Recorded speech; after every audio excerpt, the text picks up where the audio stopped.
Salut, j'espère que vous allez bien, bienvenue dans cette nouvelle vidéo qui n'est d'autre qu'un book haul.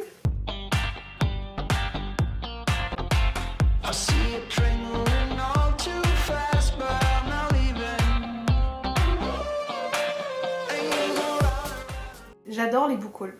Vous le savez, c'est une de mes passions. Tu peux être sûr que n'importe quel youtubeur qui sort une vidéo book haul, je la regarde. Je sais pas, on a ce truc de consommation qui est assez incroyable. Et ce qui s'est passé, c'est que ces derniers temps, comme je lis un peu moins, j'ai tendance à moins acheter ou à acheter plus consciemment. Ce qui est plutôt... on dirait vraiment pas, mais je suis sûre que ça va. Et donc ce qui s'est passé, j'ai essayé de trouver des alternatives aux vidéos book haul. C'est notamment comme ça que j'ai fait des vidéos wishlist, des vidéos... mais que des vidéos wishlist. Pâle, je trouve. En fait, pour moi, c'est pour ça aussi que les vidéos pâles elles sont trop bien, c'est parce qu'on te montre les futures lectures et la personne, comme elle a pas encore lu, elle te spoil pas et elle te donne juste envie de découvrir le bouquin. Donc c'est comme si c'était un libraire qui te parlait, bref. Voilà, bon, moi j'adore. Et puis là, je me disais, à quand remonte mon dernier book haul?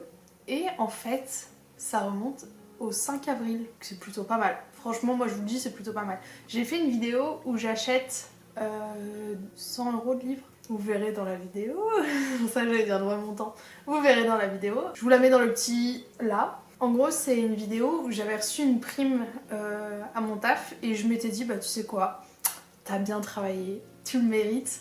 Je rêvais depuis longtemps de, vous savez, d'aller en librairie avec une énorme enveloppe, genre 100 balles, et là de vraiment acheter tout ce que je voulais et tout. Et du coup pour ces 100 € j'ai eu tous ces bouquins là.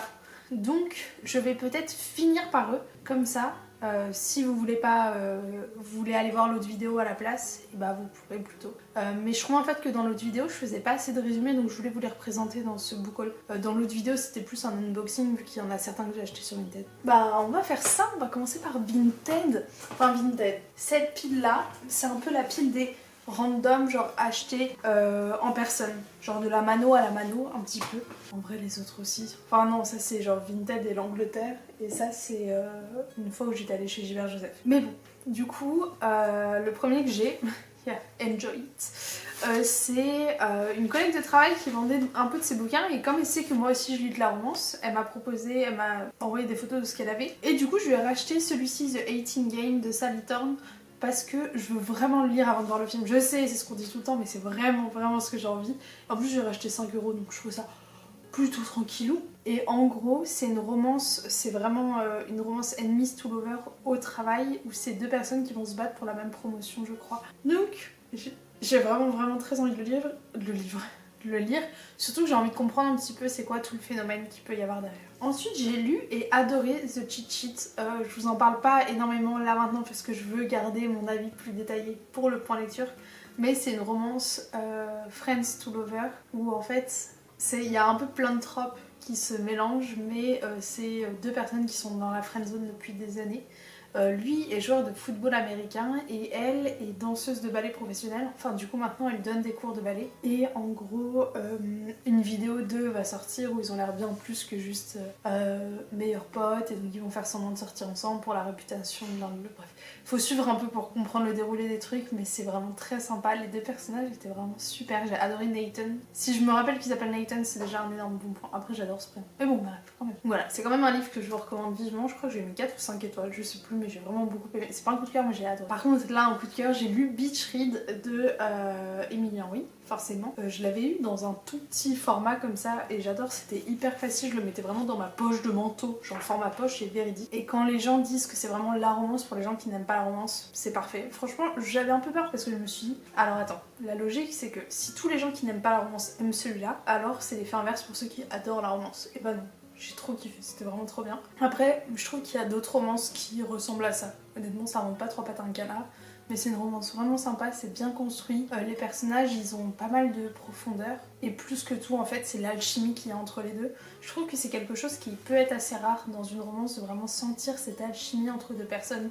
Dans leur dialogue, dans leur pique, dans leur humour. Et dans ce livre-là, c'est vraiment réussi. Mais là, je suis en train de faire un point lecture, du coup, je me tais. Mais il est vraiment top. Et en français, non. Et en anglais, ça le fait de ouf. Je suis désolée, vous savez qu'en ce moment, je suis dans ma période romance. Là, ça fait 6-7 mois. Du coup, il y a beaucoup de romances parce que j'estime que j'ai déjà énormément de fantaisie à lire. Mais celui-ci, par contre, vous l'avez vu dans mon dernier point lecture, c'est Twice in a Blue Moon de Christina Loren qui a été traduit en français. Et c'est une romance un peu de la seconde chance. Très sympa, j'ai vraiment bien aimé. C'est dans le milieu un peu des célébrités. Donc moi, j'adore un peu camp de vacances en plus. plus, si vous voulez continuer un peu la vibe d'été, lisez celui-ci. Et je vous laisse le lien en barre d'infos de mon point lecture si vous voulez aller le voir. Un autre que j'ai lu et que j'ai beaucoup aimé, en vrai j'ai lu pas mal de livres quand même, on fera le compte à la fin.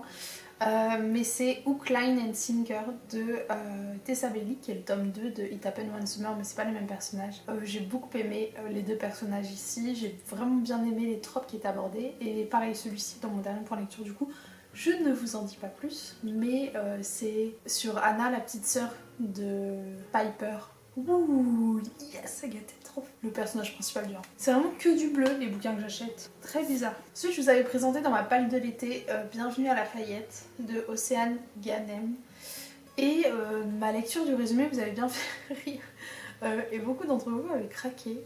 Malheureusement, donc pour moi j'ai dévoré vraiment presque un peu plus du premier tiers, presque la moitié. Puis j'ai laissé de côté, je pense qu'entre temps j'ai acheté un autre bouquin et j'ai lu direct le bouquin que j'avais acheté. Et en fait, j'ai essayé de le reprendre et j'arrive vraiment pas. Genre j'arrive vraiment pas, ça m'agace, c'est que des clichés, ils parlent que de leur bite et tout et ça me saoule un peu. Du coup, je comprends pas comment j'étais à fond pendant un moment et là d'un coup je peux vraiment plus.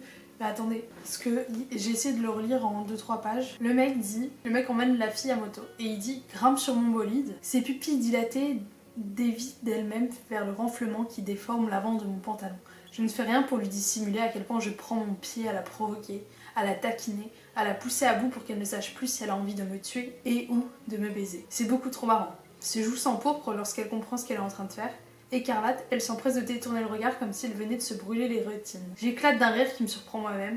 C'est qu'elle peut être drôlement mignonne parfois. Pas celui-là. On se le garde pour ce soir si tu veux. Vous comprenez ou pas ce que je veux dire? Et en plus ça me saoule parce que l'une d'entre vous avec qui je communique souvent, là j'ai plus ton nom en tête, mais m'a dit qu'elle l'avait acheté et lu et qu'elle avait vraiment kiffé. Et du coup je suis là en mode bon, en vrai tant mieux pour elle, elle l'a aimé. Mais moi je l'aimais bien et puis d'un coup je l'aime plus du tout, genre ça me... En fait ce que j'aime pas c'est que les pensées du mec sont écrites en italique. Du coup pour moi je pense que je vais le mettre en vente sur ma boutique Vinted, que j'ai un peu laissé à l'abandon ces derniers temps. Par flemme. Voilà, j'ai pas d'autre excuse. Et le dernier que j'ai acheté date de dimanche. C'est un livre un peu différent d'habitude mais j'en cherchais un comme ça depuis super longtemps. Ça s'appelle Petite histoire de l'art sans chef-d'œuvre. En fait, comme vous le savez, j'aime vraiment beaucoup tout ce qui est relié à l'art, à la peinture. Et je voulais depuis longtemps un livre mais hyper ludique, pas un truc, vous savez, trop prise de tête, avec genre tous les grands classiques pour avoir une bonne culture générale là-dessus. Et en gros, c'est vachement bien, t'as du coup sans œuvre, t'as la photo de l'œuvre là, et là t'as une explication qui fait juste 2 paragraphes, et t'as vraiment énormément de trucs. Donc franchement, je le trouve pas mal, j'aime beaucoup. J'ai lu, du coup en plus c'est chronologique donc c'est cool parce que tu vois vraiment l'évolution. Donc en fait de base mon truc c'était d'essayer d'en lire un tous les soirs. Pour l'instant j'y arrive pas trop, mais il faudrait que j'y arrive. Et c'est édité chez Pyramide. Une fois je me suis fait un délire, un week-end où j'étais à Paris, je me suis dit aujourd'hui je veux passer genre ma journée de rêve. Je sais pas si vous voyez ce que je veux dire. En fait de base je voyais un ami le matin, après je devais voir une amie à 15h et je me suis dit c'est bête de rentrer et de repartir. Fais-toi ta journée de rêve. Du coup j'ai passé genre 2 heures, peut-être plus, chez Gilbert Joseph. Après en face de Gilbert Joseph j'ai pris un McDo et j'ai lu dans un parc. Genre vraiment ça pour moi c'est... Je suis heureuse. Et surtout que j'ai un peu craqué chez Gilbert Joseph. Mais je suis contente. En fait je cherchais un livre du même format que celui de Beach Read parce que je trouvais vraiment bien les mini livres de poche. Et celui-ci était à 5€, donc je me suis dit voilà. J'ai acheté The Proposal par Jasmine Guillory. En gros c'est l'histoire d'une fille, je l'ai pas lu encore, c'est l'histoire d'une fille qui va assister à un match de basket je crois, avec son copain du moment, et puis là d'un coup la kiss cam va arriver sur eux et son copain va lui faire sa demande en mariage, que elle sortait avec lui que depuis 4-5 mois. Du coup elle est un peu choquée, donc elle ose pas répondre, elle arrive pas et tout, et donc un autre mec va venir la sauver et c'est avec lui qui va se passer la petite histoire d'amour. Sauf que la vidéo elle va faire le tour du monde, non, le tour de la toile, où tout le monde va être là en mode trop méchant, elle aurait dû dire oui et elle l'arrive après, bref blablabla, et du coup elle, j'arrête pas de dire du coup non. Oh là là, c'est horrible pour vous, je suis désolée. Mais donc elle va se lier d'amitié et d'amour avec le monsieur qui l'a sauvée. Voilà, un peu syndrome de... Oui, ça s'appelle Stockholm. Ensuite, quand j'étais dans mon mood été, je l'ai pris en vacances, j'aurais dû le lire en vacances. En vrai, je regrette, Juliette, elle voulait que je le lise. J'ai acheté le dernier livre d'Elle Kennedy qui s'appelle Good Girl Complex et qui a l'air très sympa en plus. Ça a l'air d'être un peu un slow burn, donc j'aimerais vraiment bien voir à quoi il ressemble. Je pense que je le lirai même là maintenant. Juste là j'ai plein de lectures en cours, du coup j'aimerais bien essayer de toutes les finir parce que je vais péter un câble. Mon cerveau il fume. Dans cette histoire on va suivre Cooper qui est un peu le bad boy de la petite ville du bord de mer locale et tout ce qu'il déteste par-dessus tout, le mec a vraiment que ça comme problème, c'est tous les universitaires qui viennent à chaque fois par saison et qui détruisent un peu sa ville et tout. Un jour va arriver Mac, Mac qui a toujours fait tout ce que les autres lui demandaient de faire, elle est dans cette fac pour faire plaisir à ses parents, tout ça. Et du coup, je pense que Cooper va un peu challenger Mac et Cooper va aimer une universitaire. Bref, c'est romance à l'université, au bord de l'eau, bad boy, good girl. Des fois, il en faut des petits clichés comme ça, tu vois. Et celui-ci, je l'ai lu et je l'ai trop aimé. Je vous l'ai pas présenté encore en point lecture, mais il sera dans le prochain, je pense.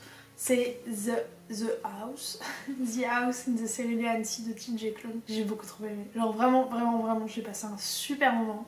J'ai adoré, c'était du petit lait que j'ai bu comme ça. Je me suis délectée. Je crois que j'ai mis la caméra trop haut, je suis en torticole. J'ai beaucoup trop kiffé. En gros, ce livre a été traduit chez De Saxus récemment, du coup. Enfin, traduit, je sais pas si on peut dire ça. Je suis une mauvaise langue, pardon. Mais en gros, vous allez suivre Linus Baker, qui est un travailleur social, genre qui s'occupe d'aller vérifier dans les orphelinats que les enfants qui ont des pouvoirs magiques sont bien pris en charge. Un jour, il est appelé par sa direction pour aller visiter un orphelinat un peu classé top secret, genre ultra top secret, niveau 4 et tout. Et tout le monde le met en garde contre le chef de cet orphelinat.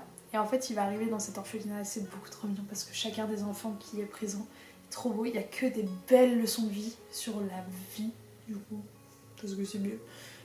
Et puis il y a une petite romance entre Linus et le chef de l'orphelinat. Et c'est vraiment super sympa et ça traite énormément de la différence, de la haine.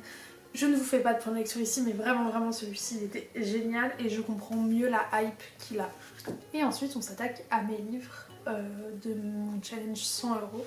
J'ai acheté sur Vinted The Thursday Murder Club que j'ai très envie de lire dans une vidéo où je lis un livre en une journée. J'aimerais trop vous faire un vlog comme ça et j'aimerais bien faire ce livre là parce qu'en fait il fait 376 pages mais c'est écrit très gros et en fait les chapitres à chaque fois ils durent, de manière générale ils durent une page. Forcément, oui, voilà. Je suis sûre que quand je vous le dis ça marche pas. Et ça a l'air trop bien. En fait c'est dans un petit village de retraités. Il y a un groupe d'amis, enfin vous savez genre les retraités t'as l'impression qu'ils se kiffent pas mais en fait ils s'adorent. Qui se regroupent à chaque fois pour parler de true crime et tout. True crime. Et sauf que là ce qui va se passer c'est que leur murder club va avoir un vrai meurtre à résoudre. Et donc c'est un peu ça leur énigme. Ça a l'air vraiment déjanté, drôle. C'est un gros best-seller donc... je pense que ça peut être très sympatoche. Dites-moi si cette vidéo, un livre un jour, vous intéresse avec celui-ci. Ensuite, j'ai forcément acheté My Policeman de Bethany Roberts, qui va être le film dans lequel joue Harry Styles et il y a une romance à 3. En fait, j'essaye exprès de rester un peu dans le flou, mais je crois que c'est un policier qui marie une femme pour en gros la société parce que c'est dans les années 50 à Brighton. Sauf que va arriver un autre homme dans leur vie et je sais pas si l'autre homme va être amoureux des deux ou seulement du policier. À voir, j'ai très envie de le lire, mais vraiment super envie de le lire. J'ai envie de le lire avant que la bande-annonce sorte surtout. Je sais pas si la bande-annonce est déjà sortie. Je crois que j'ai vu quelques petits extraits mais j'essaie vraiment de rester éloignée donc essayez de pas trop me dire d'infos dessus s'il vous plaît. Je pense que je finis mes lectures en cours et c'est très probablement une de mes prochaines lectures. Ensuite, bon, pour moi, ces deux-là vont ensemble. J'ai acheté 2 Beth O'Leary, The Switch et The Fletcher.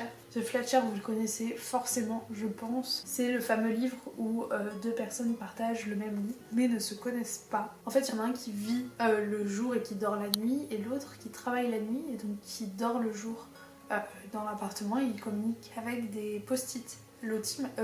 Léonie m'avait dit que c'était un peu compliqué au début de se faire au style d'écriture du mec, mais qu'après tu t'y faisais. Du coup j'ai très envie de le lire. Et là, The Switch, c'est la même chose, mais avec des personnes qui échangent leur maison. Et en plus c'est une petite grand-mère et une petite jeune. Du coup c'est trop bien parce que elles se retrouvent... Enfin j'aime bien quand il y a 2 générations dedans. C'est un peu la même trope, mais de manière différente. J'ai très envie de les lire. Celui-ci je pense que je vais m'acheter le tome 1 en français avant parce que je suis un peu une stressée de la life.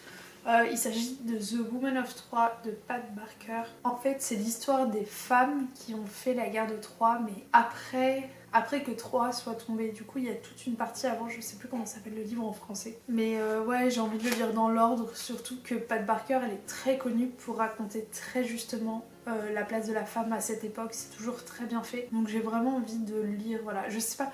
En fait, ma grande question, c'est est-ce que je lis en anglais ou en français, sachant que l'édition anglaise, elle ressemble un peu à ça. Attendez, est-ce qu'elle est là? Ouais, c'est... Ah, voilà. The Silence of the Girls. Je pense que... Ah, allez. Je pense que je vais me le prendre en anglais. Pour que les deux éditions, elles matchent. Ensuite, on a deux Taylor Jenkins Reid. On a Malibu Rising et Maybe in Another Life. Le vlog sur Daisy Jones, pas du tout, sur Taylor Jenkins Reid arrive. Je vous le promets. Je pense que je vais le filmer ma semaine de vacances d'octobre. Donc je pense qu'il sortira d'ici un mois et demi. Je sais ça fait long pour vous, mais pour moi je vous jure c'est vraiment pas beaucoup. Ça veut dire beaucoup. Parce que j'ai vraiment envie d'en lire plein et j'ai envie de pouvoir mettre ma tête à 100% dedans. Et en ce moment je suis pas du tout à 100% dedans. Faut que je vous fasse un update de vie parce que là...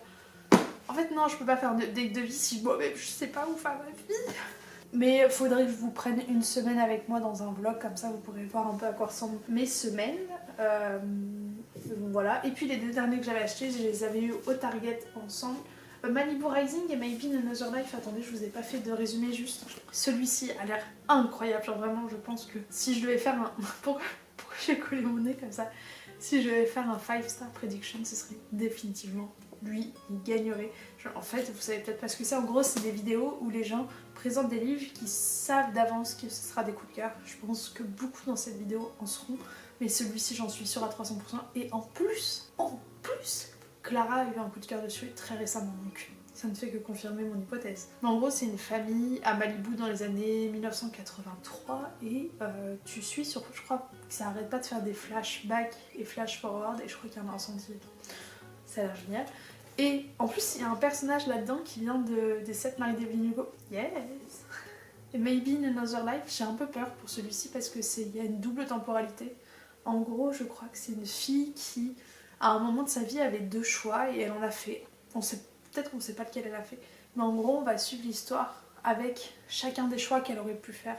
Et moi, j'ai beaucoup de mal avec ce genre de trope. Donc j'espère que celui-ci, ça le fera. Mais comme de toute façon, j'ai envie de lire tous les livres de cette autrice, il me le fallait. Et donc les deux derniers, c'est des romances TikTok que j'ai eu chez Target pour vraiment pas cher. C'est The Spanish Love Deception que j'ai déjà lu et que vous verrez dans un prochain point d'action, et The Love Hypothesis de Ali Hazelwood. Je savais pas, lui en fait j'ai beaucoup hésité, je l'ai vu passer partout, je savais pas si je voulais ou pas, pourquoi. Parce que le côté scientist, je sais pas, moi je suis pas très science, je vais pas vous mentir, je suis pas méga bonne là-dedans. Du coup je sais pas, ça me rebutait un peu. Et en fait là je l'ai vu, en fait ça me faisait les deux à 4$ je crois, à 4 livres. Genre 4 livres et 4 livres. Je me suis dit, allons-y, soyons folle dingo. Et j'ai vraiment envie de le lire, je pense que lui je peux le dévorer en 3 jours. Ce qui est très rapide pour moi. Et celui-ci, je l'ai lu pendant mes vacances. C'était ma foi plutôt sympa. C'est l'histoire d'une fille qui s'appelle Catalina et le mec s'appelle Aaron. Aaron, il est vraiment top. J'ai beaucoup aimé son personnage. J'ai juste pas trop compris l'évolution entre le début et le milieu. Je trouvais qu'il y avait quelques petites incohérences. Tu sais, quand tu essayes de faire passer un personnage pour un faux méchant un petit peu. Du coup, si je devais dire un truc, ce serait juste ça. Et les déclarations d'amour à ne plus en finir. J'ai fini le livre en diagonale parce que j'étais à 2 doigts d'aller vomir. Très honnêtement, et bah, je crois que c'est Clara qui a lu The American Roommate Experiment, qui est de la même autrice, et c'est la remarque qu'elle a fait en disant qu'il n'y avait pas à faire autant de déclarations. Genre vraiment, je vous jure, t'étais là, tu fais bon, c'est bon, stop. Harriet, please. Je ne peux plus. Donc j'ai fini le livre en diagonale parce que j'en avais marre qu'ils me crachent tout leur amour là. Donc bon, à essayer celui-ci pour voir.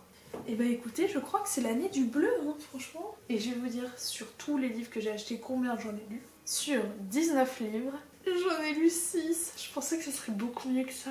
19, 6. J'en ai lu un tiers, c'est pas beaucoup. Si, je sais pas. En vrai, il y en a beaucoup. Tout cela, je les ai achetés à partir de juillet. En gros, non, vas-y, moi ce que je retiens, c'est que tout cela, c'est ceux que j'ai achetés un par un. Et je les ai lus assez rapidement. Ah, et j'ai pas mis celui de DNF. Ouais, bon, allez, vas-y, c'est bon, je suis contente.